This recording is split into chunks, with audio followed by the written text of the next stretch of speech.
ومولانا محمد مالك الجود والكرم وعلى آله وأصحابه وبارك وسلم. الصلاة والسلام عليك يا سيدي يا رسول الله وعلى آلك وأصحابك يا سيدي يا حبيب الله. الصلاة والسلام عليك يا سيدي يا رحمة للعالمين وعلى آلك وأصحابك يا شفيع المذنبين. کل نماز کے درس میں ہم نے قیام کے حوالے سے بات کی تھی. قیام نماز کے اندر فرض ہے. قیام کے بعد تکبیر تحریمہ کہی جاتی ہے. نبی پاک صلی اللہ تعالیٰ علیہ وآلہ وسلم سے یہ بات ثابت ہے کہ سرکار علیہ السلام جس وقت تکبیر تحریمہ نماز کا افتتاح کرتے تو دونوں ہاتھوں کو اتنا اٹھاتے تھے کہ وہ ہاتھ کانوں کی لو کے قریب پہنچ جاتے تھے. یعنی کہ دونوں ہاتھ سرکار علیہ السلام اتنا بلند کرتے تھے. اس کے اندر دو توجیہات لکھی گئی ہیں. ایک تو اللہ تبارک و تعالیٰ کی تکبیر کہتے ہوئے اتنا اپنے ہاتھوں کو اٹھانا کہ کانوں کی لو کے برابر آ جائے. لیکن کس وقت؟ اب ہم کئی احباب یہ غلطی کرتے ہیں کہ جس وقت ہم نماز کے لیے آتے ہیں ہم نماز میں کھڑے ہوتے ہیں پہلے ہی ہم اپنے دونوں ہاتھ کانوں کو لگا کر نیت کر رہے ہوتے ہیں دو رکعت نماز رسول اللہ کے وقت نماز فجر اللہ اکبر. جو آپ کی تکبیر کا مقصد ہے وہ فوت ہو گیا ہے. اصل چیز یہ ہے کہ جس وقت آپ نیت کر لیں نیت کرنے کے بعد آپ کے ہاتھ نیچے ہونے چاہیے. اس کے بعد جب آپ اللہ اکبر کہیں اس وقت آپ تکبیر تحریمہ اللہ اکبر کہہ رہے ہیں تو اب شریعت کا جو تقاضا ہے وہ یہ ہے کہ آپ جس وقت اللہ اکبر کہہ رہے ہیں تو اس وقت آپ اپنے ہاتھ کانوں کی لو کے برابر اٹھا کے لائیں. اچھا پھر کچھ احباب تنہائی میں اکیلے نماز سب پڑھتے ہیں تو اس وقت وہ بالکل اس طرح ہاتھوں کو کھلا کر کے اٹھا کے لے کے آتے ہیں. یہ بھی غلط ہے. لیکن جب آپ جماعت کے ساتھ نماز پڑھ رہے ہیں تو یہ پھر اور زیادہ غلط ہے. اس لیے جماعت کے وقت آپ کو یہ لحاظ کرنا چاہیے کہ تعدیل ارکان ادا کرتے وقت آپ کی وجہ سے کسی کی نماز میں خلل تو نہیں پڑ رہا. مثال آپ ایک تکبیر کہتے ہوئے غلطی کرتے ہیں. دوسرا جب بندہ رکوع میں جاتا ہے تو وہ یوں اپنی کونیاں باہر نکال لیتا ہے. تیسرا جب بندہ سجدے میں جاتا ہے تو وہ اپنے ہاتھوں کو یوں پھیلا لیتا ہے. نہیں، بلکہ جس وقت آپ نماز کے لیے تکبیر تحریمہ کہہ رہے ہیں تو آپ کوشش کریں آپ کے ہاتھ یہ جسم کے ساتھ بہت ملے ہوئے بھی نہیں ہونے چاہیے اور بہت جدا بھی نہیں ہونے چاہیے. بس یہ طریقہ ہے نارملی اور ایزی طریقہ. اور آپ کے جو ہاتھ ہیں ان کی انگلیاں بالکل سیدھی ہونی چاہیے، نہ بالکل بند ہونی چاہیے، نہ بالکل کھلی ہوئی ہونی چاہیے. اور جب آپ اللہ اکبر کہیں آپ کی ہتھیلیاں جو ہیں ان کا رخ سیدھا قبلے کی طرف ہونا چاہیے. یہ قبلے کی طرف ہونی چاہیے. پھر اس کے بعد اب تکبیر تحریمہ کہنے کے بعد آج کی دوسری جو غلطی میں آپ کے سامنے بیان کرتا ہوں. ہم جب تکبیر تحریمہ بعد سارے احباب کہتے ہیں کہنے کے بعد وہ کیا کرتے ہیں اپنے ہاتھوں کو یوں باندھتے ہیں. یہ یاد رکھیے یہ کونی کو پکڑنا یہ ضروری نہیں ہے اور ہم یہ بہت بڑی غلطی کرتے ہیں. اصل اس بات میں نے پہلے بھی ایک مرتبہ بیان کیا تھا. ان دو باتوں میں اختلاف ہے. ایک ہاتھ سینے کے اوپر باندھنے چاہیے یا ناف کے نیچے باندھنے چاہیے. اچھا یہ ہمارے لیے ضروری اس بات میں یہ ہے کہ جب ہم یہ کرتے ہیں کہ اب ہمیں یہ دیکھنا ہے کہ ہم ہاتھ باندھ کیسے ہیں. پہلی چیز جب ہم نے تکبیر تحریمہ کہی ہے اس کے بعد اس بات کے اندر اختلاف ہے کہ ہاتھ سینے کے اوپر باندھنے چاہیے یا ناف کے نیچے باندھنے چاہیے؟ دو چیزیں۔ سرکار علیہ السلام نے ہاتھ سینے کے اوپر بھی باندھے، سرکار علیہ السلام نے ہاتھ ناف کے نیچے بھی باندھے، لیکن جو سرکار علیہ السلام کی ہمیشگی ہے، ہمیشہ سرکار علیہ السلام نے جو عمل کیا ہے وہ یہ ہے کہ سرکار علیہ السلام نے اپنے ہاتھ ناف کے نیچے باندھے۔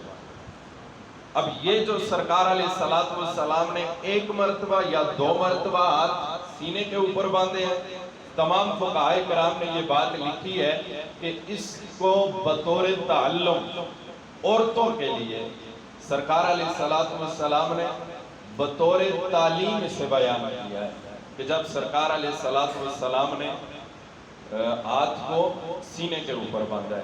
اب اس کے اوپر بہت ساری صحابہ کرام علیہم رضوان کی حدیثیں موجود ہیں۔ سرکار علیہ السلام جس وقت تکبیر تحریمہ کہتے تھے، تکبیر تحریمہ کہنے کے بعد سرکار علیہ السلام اپنے ہاتھ کانوں کی لو کے برابر اٹھاتے تھے اور پھر بائیں ہاتھ کے نیچے رکھ کے سرکار اپنی ناف کے نیچے لے جاتے ہیں۔ اور اس کے لیے پہلی حدیث پاک امام احمد روایت کرتے ہیں عن علی رضی اللہ تعالی عنہ قال ان من السنت فی الصلاۃ وضع الکف علی الکف تحت السرہ۔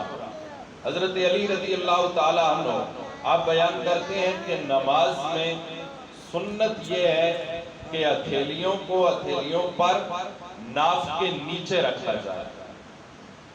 پھر دوسری حدیث پاک اسے بھی امام دارقطنی نے نقل کیا ہے، حضرت علی رضی اللہ تعالی عنہ آپ ہی سے یہ روایت ہے، آپ فرماتے ہیں ان من السنت الصلاۃ وضع الیمین علی الشمال تحت السرہ، کہ سنت یہ ہے جب ہم نماز کے لیے ہاتھ باندھیں دایاں ہاتھ بائیں ہاتھ کے اوپر اور دونوں ہاتھ ناف کے نیچے رکھے جائیں، یعنی کہ ہمارا جو یہ دایاں ہاتھ ہے۔ اب اس کا جو طریقہ فقہاء نے بیان کیا ہے وہ یہ ہے جس طرح آپ تمام احباب باندھتے ہیں یہی طریقہ ہے، لیکن اب بعض احباب لوگ نیت کرتے ہیں کار کے یوں، یہ غلط ہے۔ اس کا سنت، اس کا سرکار علیہ السلام کی حدیث کے اندر اس کا کوئی بھی ثبوت نہیں ملتا، نہ سرکار علیہ السلام کے عمل سے ملتا ہے۔ اب ہم بعض لوگوں کو دیکھتے ہیں وہ بس یوں کرتے ہیں کہ جسے دیکھا اسے دیکھنے کے بعد بس اسی طریقے کو اپنا لیا، یہ طریقہ غلط ہے۔ پھر ایک اور حدیث پاک اسے امام ابو داؤد روایت کرتے ہیں، سنن ابی داؤد کے اندر ابو جحیفہ بیان کرتے ہیں کہ یہ بھی حضرت علی رضی اللہ تعالی عنہ آپ سے روایت ہے۔ اس کے بعد حضرت علقمہ یہ بھی ایک طویل حدیث بیان کرتے ہیں، آپ فرماتے ہیں کہ میں نے دیکھا نبی پاک صلی اللہ تعالی علیہ وآلہ وسلم کو، رأیت النبی صلی اللہ تعالی علیہ وآلہ وسلم وضع یمینہ علی شمالہ فی الصلاۃ تحت السرہ۔ فرمایا کہ جب میں نے نبی پاک صلی اللہ تعالی علیہ وآلہ وسلم کو دیکھا کہ آپ نماز میں دایاں ہاتھ بائیں ہاتھ کے اوپر اور ناف کے نیچے رکھتے ہیں، یعنی کہ ناف کے نیچے ہاتھ باندھنا یہ سرکار علیہ السلام کی، سرکار علیہ السلام کے صحابہ کرام کی سنت اور سنت متواترہ سے ثابت ہے، جس کے اوپر لوگوں نے عمل کیا ہے۔ تو پھر ہمیں یہ چاہیے کہ جس وقت ہم قیام کرتے ہیں اور قیام کرنے کے بعد جب ہم ہاتھ باندھتے ہیں، ہاتھ باندھنے کے لیے ہمیں اپنی دونوں ہاتھ اپنی ناف کے نیچے باندھنا چاہیے۔ ایک یہ مسئلہ تھا۔ دوسرا، کل میرے بھائی نے ایک سوال کیا ہے کہ جس وقت ہم نماز پڑھتے ہیں اور نماز پڑھتے وقت ہم ایک غلطی کرتے ہیں، اور وہ غلطی یہ ہے کہ میں نے پہلے بھی کہا ہے کہ نماز کے اندر کپڑا سمیٹنے سے منع کیا گیا ہے۔ اب ہم جب نماز پڑھ رہے ہوتے ہیں رکوع میں جاتے ہیں، رکوع میں جانے کے بعد یوں ہم رکوع میں گئے، رکوع سے جب ہم اٹھتے ہیں اب حکم یہ ہے کہ آپ بالکل سیدھے کھڑے ہو جائیں، لیکن ہم کیا کرتے ہیں جب رکوع سے اٹھتے ہیں تو اپنے کپڑوں کو یوں کھینچ کے اوپر لے آتے ہیں۔ یاد رکھیں اس طرح اس طرح کپڑوں کو لپیٹنا یہ بھی نماز کو مکروہ کر دیتا ہے، اور یہ نماز نہا رسول اللہ، اور اس کے اوپر باقاعدہ فتویٰ ہے کہ جو شخص نماز کے اندر کپڑا فولڈ کرتا ہے تو اس کی نماز واجب الادا ہو جاتی ہے، وہ نماز دوبارہ پڑھنی ضروری ہو جاتی ہے۔ دوسرا مسئلہ کرسی پہ بیٹھ کے نماز پڑھنے کا۔ پہلی چیز، جو شخص کرسی پہ نماز پڑھتا ہے اگر قیام کرنے کی وہ قدرت رکھتا ہے، ظاہر ہے ایک شخص جب نماز پڑھتا ہے وہ معذور ہے تو پڑھتا ہے، لیکن اللہ ماشاءاللہ آج کل ایک تو بزرگ ہوتے ہیں، کوئی بزرگ ہیں انہیں کوئی معذوری ہے، ہمیں ذرا سا سر میں درد نہیں ہوا ہم بیٹھ کے نماز شروع کر دیتے ہیں، نہیں، یہ غلط ہے۔ فرض نماز، سنت مؤکدہ نماز اس طرح بیٹھ کے پڑھنے سے نہیں ادا ہوگا۔ نفل آپ بیٹھ کر پڑھتے ہیں، اس کے لیے بھی میں نے اس سے حکم بیان کیا ہے، کوشش یہ ہے کہ نفل بھی کھڑے ہو کے ہی پڑھنے چاہیے، نفل بھی کھڑے ہو کے پڑھنے چاہیے۔ اب آپ کرسی پہ بیٹھ کے نماز شروع کر رہے ہیں تو اس کا طریقہ، اس سے پہلے میں کل کھڑے ہونے کا طریقہ بیان کر رہا تھا۔ اب ہم دیکھیں جس وقت یہ نماز کے لیے کھڑے ہوتے ہیں، یہ ہماری انگلیوں کے درمیان ایک معتدل سا فاصلہ ہے، ہم ایزی کھڑے ہیں۔ جب ہم اتنے اپنے قدموں کو کھلا کر کے کھڑا کریں گے، اب کھڑا ہوتے ہوئے بھی کبھی ہم دائیں پاؤں پہ، کبھی ہم بائیں پاؤں پہ، اور ہم نے ایک ریہرسل شروع کی ہوئی ہے۔ نماز کے اندر سکون چاہیے۔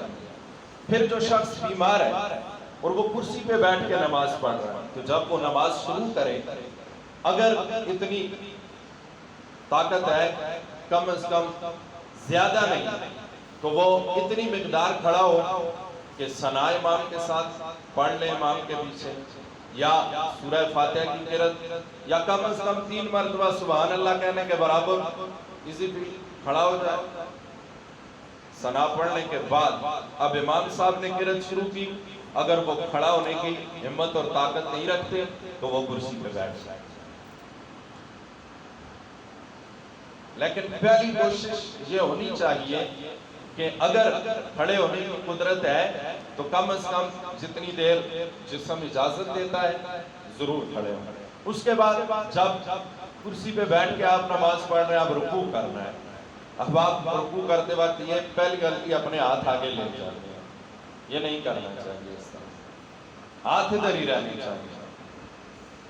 بس آپ نے رکوع کرنا ہے، اب رکوع کے لیے آپ نے تھوڑا سا رکوع کی مقدار جھکنا ہے، اور جب آپ قوما کر لیں سمع اللہ لمن حمدہ کہنے کے بعد جب آپ سجدہ کریں گے تو سجدے کے لیے آپ تھوڑا سا اور جھک جائیں، یہ پتہ چلے کہ آپ سجدہ کر رہے ہیں۔ اب اس کے اندر یہ چیز ضروری ہے۔ اس کے بعد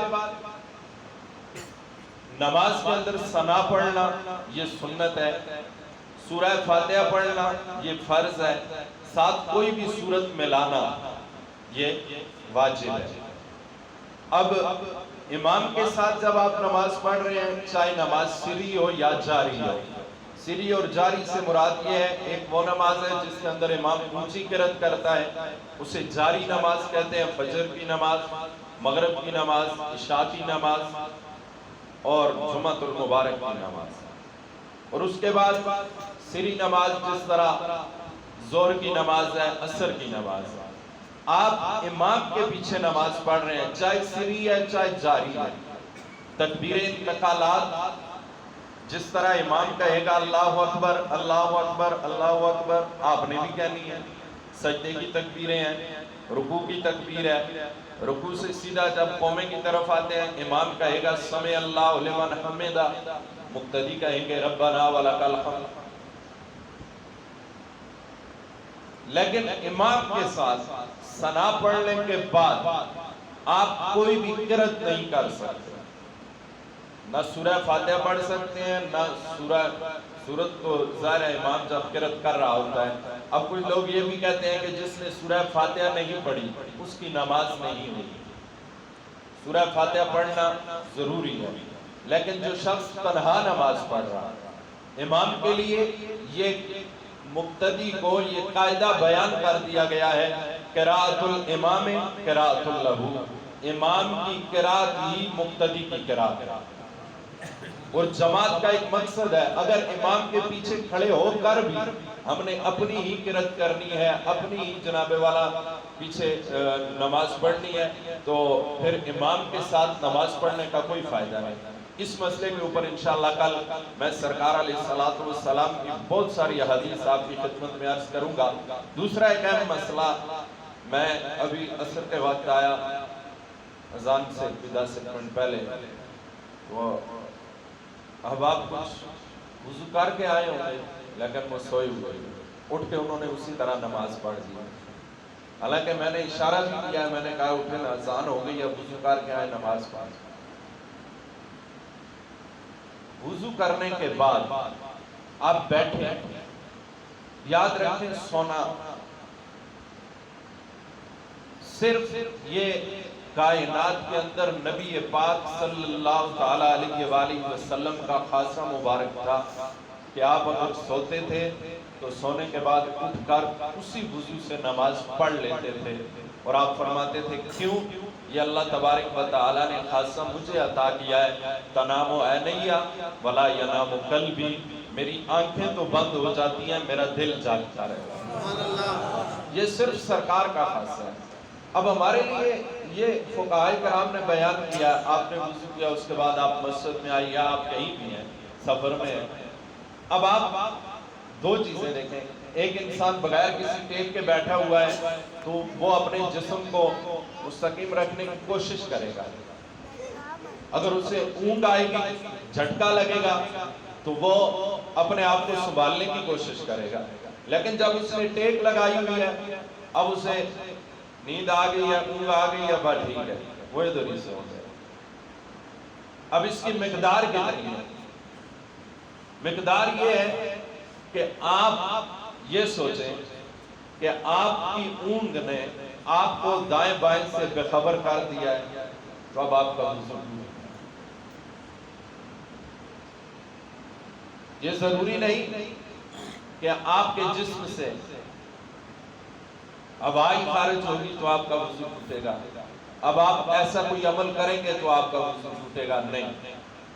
اس لیے کوشش یہ کرنی چاہیے کہ جب میں نے اشارہ بھی کیا تھا، میں نے کہا ہے میں تو بہت گناہگار ہوں، اپنی نمازیں اللہ قبول کر لے تو یہ، لیکن اس طرح کل اپنے سر پہ بھی بوجھ ہے، آپ کی نماز بھی نہیں ہوتی، کم از کم ہمیں ان چیزوں سے اجتناب کرنا چاہیے۔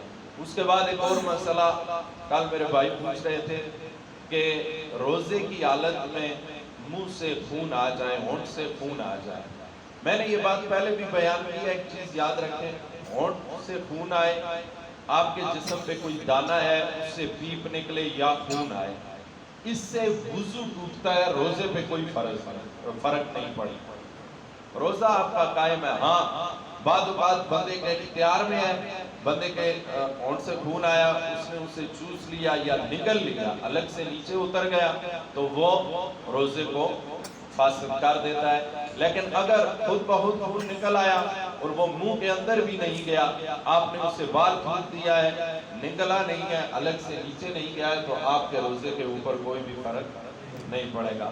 اللہ تبارک و تعالی ہمیں سمجھنے کی توفیق عطا فرمائے۔ تمام احباب ایک مرتبہ سورہ فاتحہ شریف، 3 مرتبہ سورہ اخلاص شریف، اول آخر درود پاک پڑھیں۔ آج ہم سے ماہ رمضان المبارک کا پہلا عشرہ رخصت ہو گیا ہے۔ سوچنے کی بات یہ ہے، مہمان یہ 10 دن تھے یا ہم مہمان ہیں، تو اس کے اندر ایک ہی ذہن جاتا ہے کہ مہمان ہم ہیں، ان دنوں نے اگلے سال پھر آنا ہے، یہ دن اسی طرح پھر قیامت کی صبح تک ماہ رمضان آتا رہے گا، لیکن یہ زندگی کے میلے ہیں، نہ جانے یہ 10 دن پھر کسے نصیب ہوتے ہیں، کسے نصیب نہیں ہوتے۔ پتہ چلا مہمان ہم ہیں، یہ مہمان نہیں، تو جو 2 عشرے باقی رہ گئے ہیں، ہمیں کوشش کرنی ہے کہ ہم اپنی مغفرت کا بھی ذریعہ بنائیں، اپنے لیے جہنم کی آزادی کا بھی ذریعہ بنائیں۔ اور آج 10 رمضان المبارک یوم وصال ہے، ام المؤمنین، کائنات کی وہ عظیم عورت جسے نبی پاک صلی اللہ تعالی علیہ وآلہ وسلم کے نکاح میں سب سے پہلے آنے کی سعادت حاصل ہوئی، سب سے پہلے جسے نماز پڑھنے کی سعادت حاصل ہوئی، سب سے پہلے جس عورت کو نبی پاک صلی اللہ تعالی علیہ وآلہ وسلم کی زبان سے وحی کی پہلی آیات سننا نصیب ہوئی، ام المؤمنین سیدہ طیبہ خدیجہ الکبریٰ سلام اللہ علیہا۔ آج ان کا یوم وصال ہے، جن کے بارے میں میرے آقا علیہ السلام نے فرمایا تھا کہ خدیجہ وہ عظیم عورت ہے جس ٹائم لوگ میرا انکار کر رہے تھے، انہوں نے اس وقت مجھے نبی بنا۔ جس وقت لوگ اپنے مال کو میرے اوپر خرچ کرنے سے روک رہے تھے، انہوں نے اس وقت اپنا سب کچھ میرے قدموں پہ نثار کیا۔ اور پھر وہ کائنات کی عورت قربان جاؤں سرکار کی عظمت پہ جب ان کا انتقال ہونے لگا نا، تو سیدہ خدیجہ الکبریٰ نے حضرت سیدہ خاتون جنت سلام اللہ علیہا سے کہا جاؤ اپنے بابا کے پاس اور کہو کہ میری ماں سیدہ خدیجہ الکبریٰ کی روح پرواز کرنے لگی ہے، اور وہ کہتی ہیں کہ جب میں انتقال کر جاؤں تو مجھے کفن کے لیے اپنے جسم سے لگی ہوئی چادر عطا کر۔ تو جب سیدہ خاتون جنت گئی تو سرکار علیہ السلام کی آنکھوں میں آنسو آ گئے، فرمایا فاطمہ آج تو خدیجہ الکبریٰ نے مجھ سے جسم سے لگی ہوئی چادر مانگی ہے، اگر آج حضرت خدیجہ الکبریٰ میرے جسم کا چمڑا مانگتی تو میں وہ بھی اتار کر آپ کی خدمت میں پیش کر دیتا۔ تو اللہ تبارک و تعالی ان کے درجات کو بلند فرمائے، ہم سب کو ان کا فیض نصیب فرمائے۔ بسم اللہ الرحمن الرحیم، اللہم صلی علی سیدنا و مولانا محمد المادن الجود والکرم وعلی آلہ واصحابہ وبارک وسلم۔ بسم اللہ الرحمن الرحیم، الحمدللہ رب العالمین الرحمن الرحیم مالک یوم الدین، ایاک نعبد و ایاک نستعین، اہدنا الصراط المستقیم صراط الذین انعمت علیہم غیر المغضوب علیہم ولا الضالین آمین۔ بسم اللہ الرحمن الرحیم، قل هو اللہ احد اللہ الصمد لم یلد ولم یولد ولم یکن لہ کفوا احد۔ بسم اللہ الرحمن الرحیم، قل هو اللہ احد اللہ الصمد لم یلد ولم یولد ولم یکن لہ کفوا احد۔ بسم اللہ الرحمن الرحیم، قل هو اللہ احد اللہ الصمد لم یلد ولم یولد ولم یکن لہ کفوا احد۔ آمین۔ اللہم صلی علی سیدنا و مولانا محمد المادن الجود والکرم وعلی آلہ واصحابہ وبارک وسلم۔ اللہم یا ربنا یا سمیع یا کریم یا غفور یا رب العالمین بلطفک و بکرمک یا اکرم الاکرمین۔ الہ العالمین احکم الحاکمین، نماز عصر با جماعت ادا کی گئی، جو بھی کلمات خیر بیان کیے گئے سنے گئے، سارے جرگے نے سورہ فاتحہ سورہ اخلاص شریف کی تلاوت کی، درود پاک پڑھا، اپنی پاک بارگاہ میں قبول فرما۔ اس کا سوال سرکار دو عالم صلی اللہ تعالیٰ علیہ وآلہ وسلم کے دربار گوربار میں پیش کرتے ہیں، قبول و منظور فرما۔ آپ کے وسیلہ جلیلہ سے مولا کائنات بالخصوص آپ کی پیاری زوجہ محترمہ ام المؤمنین کائنات کے مومنوں کی ماں سیدہ خدیجہ الکبریٰ سلام اللہ علیہا کی بارگاہ میں پیش کرتے ہیں، قبول و منظور فرما۔ آپ کے درجات عالیہ میں مزید بلندیاں عطا فرما۔ مولا کائنات آپ کی آل پاک ازواج مطہرات صحابہ کے بعد جملہ مومنین مومنات مسلمین مسلمات ہم سب کے حاضرین مجلس سے جو عزیز و اقارب اس دنیا فانی سے رخصت ہو چکے ہیں، مولا تمام کی بخشش و مغفرت فرما۔ مولا نبی پاک صلی اللہ تعالیٰ علیہ وآلہ وسلم کے وسیلہ جلیلہ سے ہم سب کو جتنے بھی مؤمنین مؤمنات بیمار ہیں، گھروں میں اسپتالوں میں حاضرین مجلس میں تمام کو صحت و سلامتی والی عمر بالخیر عطا فرما۔ جو لوگ تیرے پاک گھر کے سفر کے لیے روانہ ہو رہے ہیں، جنہوں نے ارادہ کیا ہوا ہے مولا کائنات ان کے سفر کے اندر آسانیاں پیدا فرما۔ صحت و سلامتی کے ساتھ مولا کائنات تمام ارکان بجا لانے کی مولا کائنات انہیں ہمت اور توفیق عطا فرما۔ یا اللہ زندگی میں جو تیرے پاک گھر کی اور نبی پاک کے در کی حاضری جن کا مقدر بن چکا ہے، مولا کائنات انہیں زندگی میں بار بار نصیب فرما۔ جن کے مقدر میں یہ لمحے نہیں آئے، مولا انہیں بھی عطا فرما۔ اللہم ربنا اتمم لنا نورنا واغفر لنا انکا علی کل شیء قدیر۔ رب اغفر وارحم وانت خیر الراحمین برحمتک۔